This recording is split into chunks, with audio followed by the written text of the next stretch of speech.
Cindy Gillier, je suis vice-présidente de l'association Océania et responsable du programme de photo-identification.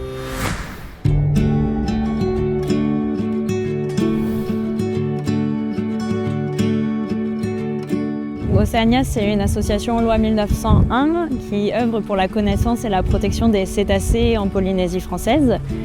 On a 2 projets phares. Celui qui tourne déjà depuis 6 ans maintenant, c'est Vigie Sanctuaire. Pendant la saison des baleines, on a des vigies, des observateurs qui embarquent sur les bateaux à grande vitesse qui font la liaison entre Tahiti et Moorea pour pouvoir prévenir les capitaines lorsqu'il y a des animaux à proximité et pouvoir engager des manœuvres pour éviter les collisions.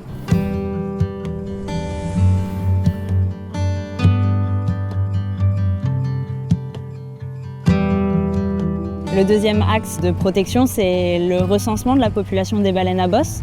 Pour ça, on utilise plusieurs outils. Le premier, c'est la photo-identification. Parce que sur les baleines à bosse, le dessous de leur caudale, de leur queue, et la forme et la coloration, c'est comme une empreinte digitale. Donc on l'utilise pour reconnaître les individus. Ensuite, on fait aussi des prélèvements de squames. Il faut savoir que les baleines perdent des morceaux de peau quand elles nagent, quand elles sautent.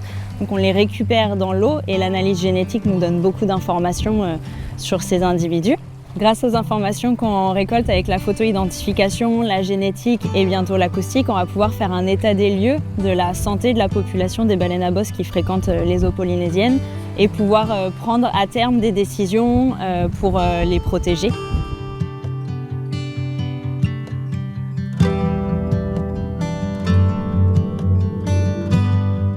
Si vous voulez aider l'association, il y a plusieurs possibilités. La première, c'est de signaler sur une application qui s'appelle Obs en mer les observations que vous faites des baleines à bosse, mais de tous les cétacés en général.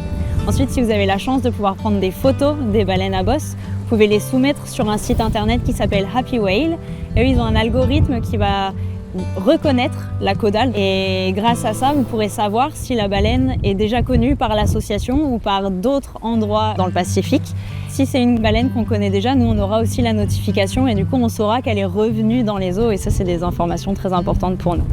Après, si vous voulez devenir membre de l'association, vous pouvez adhérer. Pour ça, vous pouvez aller sur le site internet. Il y a toutes les informations et vous pouvez simplement verser une cotisation pour nous aider financièrement, mais vous pouvez aussi agir en devenant bénévole auprès de l'association pour certaines actions. On a toujours besoin de plus de bras et de plus de volontaires.